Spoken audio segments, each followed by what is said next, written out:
Welcome, or should I say welcome back finally to the Berry Street Garage Stadium. It's been 35 days since we were last here, since that August win against Avro in the August sunshine, and it feels good to be back. Steve, 5 tough away games are finally in the books and behind us. It feels good to finally be back here. It does. I've lost my way getting here, to be honest with you, doing that long, but yeah, it's been, I've been away for a couple of them, haven't I, but by all accounts it hasn't been great, has it? Mick said, he hasn't got the points that he would have liked, but it's just this league, anyone can beat anyone, and it's just to play 5 on the bounce away is going to hurt anyone, I think, in this league. But we've got through it now. 25% of the away games done in a month. Look at that way, yeah. But we're back home. And I've always said, you win 2 games in a week. We've got 3 games this week. Got Saturday, Tuesday, Saturday. You win 3 of them. Shoes up the table. Yeah, it's just even someone in 16, 17, they won 3 in a game. They'd be in the top 5. It's just that tight. It was that tight last year, and yeah, let's just get back to winning ways today. Squad's looking more healthy. We've had so much bad luck with injuries, haven't we? Little niggle injuries. There's always. I looked on Saturday. We were at Clitheroe on the Gancy, and there's like 5 or 6 probably first team starters. That's the joke, isn't it? There's a decent 5-a-side team at every game behind the dugout. But it just seems like little niggle injuries, little couple of weak things here and there. But hopefully we get these players back, and a few have come in, haven't they? I was impressed by Amadou Saturday. Doumbouya. And Doumbouya. With his goal, Saturday took it well. So looking forward to see what he can do. Well, we're going to get into the September games in a little bit more detail. Bootle face 18th place Stafford Rangers today.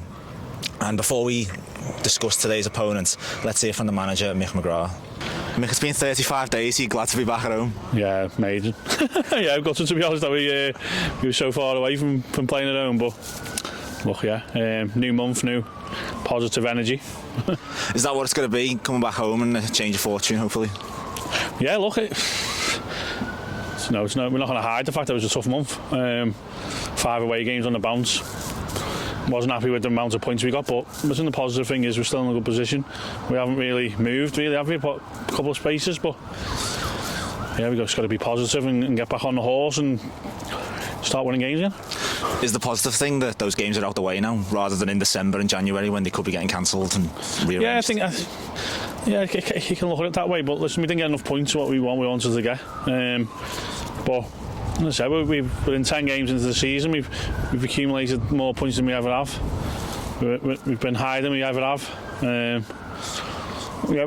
home form is better than it's ever been. Away form hasn't been great, obviously, which we've all seen, but loads of positives. There's no. Listen, we're all angry after games, and obviously you can see by my interviews I'm not the happiest person when we get beat, are we? But listen, it's positive. We've had a good start to the season. We can only get better. I think people have got to realise we've used 5 goalkeepers, 6 centre halves, 3 left backs, 3 right backs. We've played a game with no strikers. Injury list is massive.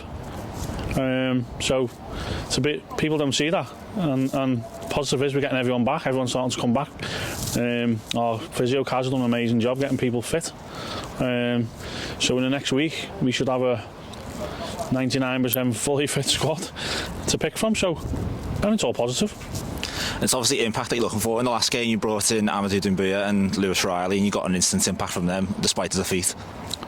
Yeah, look, I think I need a bit of a big shout to Lou, because we signed him in the summer. He come back in not very good condition. He enjoyed the summer a little bit too much, and he couldn't get himself fit, so the obvious thing was him to go on loan and someone else get him fit for us, because we didn't have the time to give him on the pitch to get fit. So we thank Gloucester for that, because they were really good. They got him fit, they got him flying. I think we've seen on Saturday that he's going to be a big part of the squad, and he's going to score goals, which is what we signed him for. And Amadou, we've seen Amadou in pre-season playing for Chorley. We really liked him, couldn't get him in, but we eventually got him in. You could see on Saturday that he's a good player. He's quite an individual, isn't he? He does things on his own, which we've got to get that out of him a little bit and get him playing as a team member. But the squad's getting stronger. Do you know what I mean? We've got Berkey back now, fully fit, which is amazing. So, yeah, we're getting there. And just finally, Stafford Rangers today, 18th place in the table.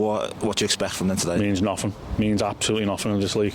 The league's false at the moment, isn't it? Do you know what I mean? If you look at the league table, there's big clubs down there who won't be there. They've got a new manager. Just seems to happen against us all the time, don't we? I've got a new manager or someone signs 3 or 4 players in 1 week. Well, it's going to be a tough game. People come to Bootle because they want, and they see what we've got, the pitch, the surroundings, the club, and they want to beat us. So we've got to be on it. We've picked a strong squad again today. We've had to leave 3 players out. First time I've had to do that. So listen, we're in a good place. I hope everyone gets behind us, and we'll try and get 3 points. Go well today, mate. Cheers, mate. So let's take a look back at the month that was September. A tough month for everyone concerned. A lot of travel and a bruising few weeks for the players on the pitch. We could be here for hours picking the bones out of all the results and all the performances, but I'm going to give us a little bit of a challenge, Steve. We're going to discuss the 5 games, but we've only got 30 seconds to discuss each one. Okay. So I'm going to kick us off with the game at the start of the month, Kidsgrove away. Time has started. 0-0 performance, and I would say Bootle were really hard done by some decisions in that game. Kenzie O'Neill was fantastic on the night and was brought down last man, and the referee saw nothing of it. Tom Peterson and Michael Berkey missed 2 great chances in the second half to put Bootle in front, and Mick McGrath was quite pleased with the performance and the result, but I think secretly everyone was a little bit disappointed they didn't go on to win that game. 30 seconds, bang on. Bang on. Okay, I'll carry us on because the next game is Stafford Celtic. You were famously on a sunbed in the international belly flop competition. On a sunbed, yeah. Stalybridge, I think we'll all be honest, dominated the game. It was 2-1 on the day. Michael Berkey got the equaliser, but for the 5 or 10 minutes after that game, it was all Stalybridge, and Berkey, that man was certainly involved in all the interesting events in that game, getting himself a red card deep in that second half. Disappointing afternoon for the Bucks. And that takes us to Witton Albion. I'll throw you the floor there. Yeah, tough game. They went down to 10 men, which was, looking back on the video, was a naughty challenge. Do you know what, you look at it was a tough game. They sat in. They were never out the game. But we went the 1 goal 15 up. seconds. Okay. They got a penalty, but we dug in there, got the 3 points. Credit to Witton, they had a good goal, and they had some chances to get something out the game, but yeah, it was a good 3 points on the road. It was a tough place to go. Bang on. Well done. Following on from that was the away trip to Wythenshawe Town, and first half it was end to end, and it was really entertaining. First half, Ben Hodkinson and Sam Hughes got on the score sheet, but Wythenshawe struck back straight away, and I think a theme has developed certainly in September. The Bootle had taken leads and not being able to keep them. In the second half, Wythenshawe looked like they wanted it more and just controlled the game, eventually coming out 4-2 winners on a really disappointing night at Wythenshawe. And then the final game of the month, you were there, Clitheroe? Yeah, how long have we got? 30 seconds. God, I need a lot more than that. Great start, similar to Vauxhall's at home. 15-20 minutes we were outstanding, I thought. Amadou got a great goal, anticipation, bang, top corner, and then it just went to pot.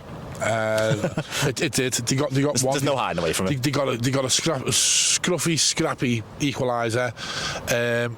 I thought it was a penalty of the day. I don't think it is now. Looking back in the video from Willow, he pulled his leg away, and then second half it was just the forward, the big guy. He just ran the show. He didn't have a look in first 20 minutes, and it was grim.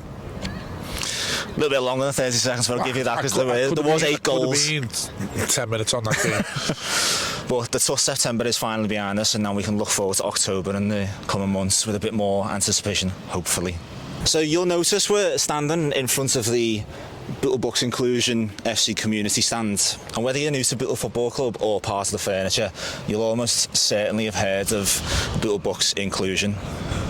Bootle Inclusion is a coaching provision for adults and children with disabilities, learning difficulties and additional needs to get involved in football and to play football and to engage and enjoy in all the social benefits and opportunities that come with that. On Friday the 13th of September, the adult Bucks team took advantage of the first team's away travels and played a showcase match here at the Bury Street Garage Stadium against Bootle FC Inclusion's open age team. It was a spectacular evening for everyone involved. 6-5 it finished on the night. The Bucks, Ethan Richardson, first team game. We'll always guarantee goals. And it was, yeah, like I said, the Bucks, Ethan Richardson bagged himself a hat-trick on the night. And after the game, I spoke to Inclusion officer John Doran and Inclusion player Zach, who's got a keen eye for goal. John Doran, I'm the inclusion officer at Bootle Inclusion FC. So John, it's been quite an occasion tonight. Do you want to just explain what the occasion was here at the Bury Street Garage Stadium? Yeah, it was just to give, Bootle Inclusion has been going for about 6 years now, and it was our adult age group have been building good numbers over the last couple of years. We play in the Liverpool County FA Ability Council League at Premier, Championship, League 1 and League 2 and with the start of a League 3 as well now. So we've got plenty of adult players, and it was just to give them, because of our sort of contacts with the club, it's just to give them the experience of playing 11-a-side, because normally they play 7-a-side, against an established team on a fantastic pitch with the facilities here at Bootle in front of a bit of a crowd. And it's just to, 2 or 3 years ago, some of these players that you've seen playing tonight would never have dreamt of playing football. They were marginalised by whatever their ability or their disability was. They were marginalised by mental health issues. They were marginalised by anxiety. And it's about bringing them together, using football as an avenue or as a conduit to get people together and to enjoy themselves and get out and get into social circles. And as you said, it was a big crowd here, and it was a really entertaining game, 6-5 on the night. What did you make of the whole occasion? Yeah, I think it could have been about 14-8 in the end, the chances we missed. But at the occasion itself, I've just been in a dressing room there, and I think a lot of them are already saying, when's the next one? And I think it's good for Bootle Football Club as well to have that sort of connection with the Bucks, because, we must put about 30 or 40, 50 on the gate every home game as well. So, it's and it's good to see the parents. It's a fantastic support network for the parents as well. Imagine being a parent of a disabled child, just being diagnosed with ASD at 5 years old. You think the sky's falling in, and you don't know what to do. They come up, they play for Bootle Bucks. They go and meet the mother who's got an 18-year-old child with autism, and they share those experiences, and it's a good support network. And the crowd tonight, you saw that a lot of mums, a lot of dads, a lot of family members have come to support them. And just a word, you just referenced it there, just a word on how important that is for not only the families of the players involved, but the community as well. Yeah, and it's such a big community sort of project for them, because we've got over 250 registered players. We have regularly 120 training every Saturday. And as I just said before, representing the town of Bootle and the community of Bootle in such a high standard league, the Ability Counts. So much so that Liverpool County FA have asked us there's a new regional league just started, Cheshire, Lancashire, Manchester, and they've asked Bootle Inclusion to represent the Liverpool County FA in that regional league. So that's before Liverpool FC and Everton FC and Liverpool Transplant and all the other teams that we play against. So it was a big honour for us, and it's we like to sort of fulfil those commitments to spread the Bootle community name around. And with that, just finally, how far can this grow? Well, it's never ending, because we bring them in at one end. We've got a lot of lads who move on to mainstream football. One of the lad who scored a hat-trick tonight, Ethan Richardson, plays for Bootle under 18s as well. Now he would never have got that opportunity 3 or 4 years ago, because he never had the confidence for his own issues. He wasn't playing mainstream football. He come along and started with us, and all of a sudden he's playing mainstream. He's played in the FA Youth Cup for Bootle a couple of weeks ago. So it's opening up those kind of avenues, and it's so important. Well, John, we really appreciate you talking to us, and onwards and upwards for the Bucks Inclusion. Thank you. Thanks very much for your support. So tell us your name. Zach. And what position do you play? Midfield. Which team do you play for? Bootle. And what's the best thing about playing for Bootle? It's got to be the goals. Fantastic. How many goals have you scored so far this season? Probably a few. And how many are you going to score? Probably like 20 or something. Well, when you score your 20th goal, we're going to come back and we're going to interview you again, Zach. Is that okay? Yeah. Well, we're gonna watch your career with great interest. Is that all right? Yeah. Perfect. Thanks, Zach, for talking to us. No problem. Steve, we're relatively new to Bootle FC, but we've spoken to plenty of people involved with the inclusion, and I just marvel at what a brilliant initiative it is. I was aware of it before we come here, and like you say, it's brilliant. Just not so much the just getting involved playing football. It's the social side of it. It's meeting new people. It's feeling part of it, and the work that goes on behind the scenes with the inclusion is outstanding. It's probably, I would say, the front runner for local clubs. That what they do here. It's brilliant. It's great to be part of it, and hopefully we can bring a lot more inside the knowledge. And certainly we'll certainly bring in a lot more. Absolutely. Now, if you or someone you know would like to get involved, contact Bootle Inclusion FC on Facebook. The Bucks train every Saturday morning at Netherton Activity Centre and operate sessions for 3 different age groups: juniors at 8:45, intermediate at 10, and over 16s and adults at 11:15 a.m. For more information, visit bootlebooksinclusionfc.co.uk. So Stafford Rangers visit the Bury Street Garage Stadium today, and before we dissect the opposition further, Steve, Stafford sit in 18th position in the table. Now, I'm reticent to say it's a good game for Bootle because based on what we've just discussed, no game at the minute is good for Bootle. Anyone can beat anyone in this league. We've seen that, but there's a bit of a spice added, isn't there? New manager.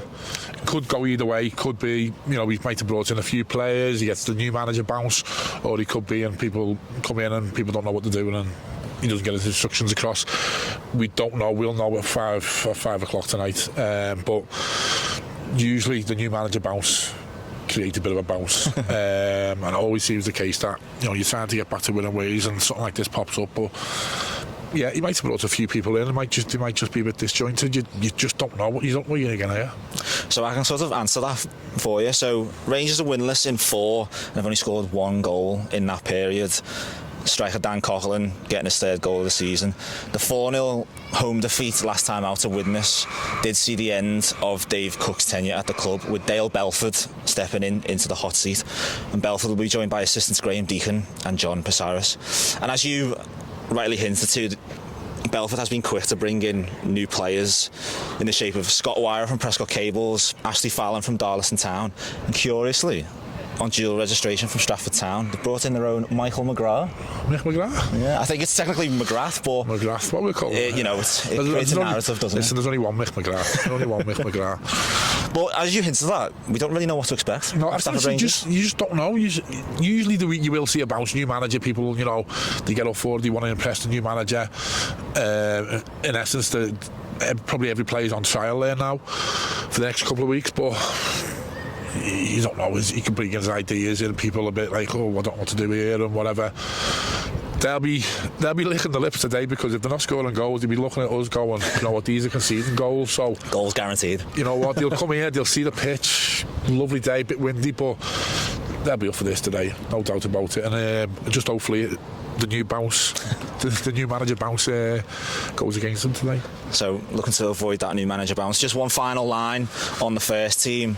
During the week, the draw for the first and second rounds of the Liverpool County FA Senior Cup was made, and Bootle will travel to the APEC Taxi Stadium on Tuesday the 29th of October to face Runcorn Linnet. The winners of that tie will face the winners of the tie between Ashton Town and Liddell and Remacher in the second round. That's a 7:45 kick-off on the 29th of October, so mark that down in your calendars. Can I just say something before we finish? Are we nearly finished? One more to go. Our new things, aren't they great, eh? They're really good. How professional are we? You're right next to our media manager is again above the curve, isn't he?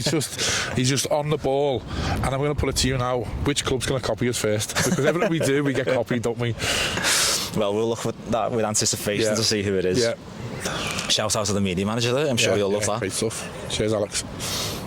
And just a final note today. While we were away, the world of non-league football and non-league football in the northwest and Liverpool more specifically was shocked by the news of the passing of Jason Moreland. In his own words, Jason made it his aim to highlight the quality of grassroots football in Liverpool, and he had his fingerprints all over wonderful content for non-league and grassroots football. Even if you've never met Jason, which I never did, you probably heard about him through his X-account, MOTJ Goals, where a lot of his content featured. Thoughts of everyone at Bootle Football Club are with everyone who was privileged to know Jason, particularly at City Liverpool, where he was so loved and well regarded.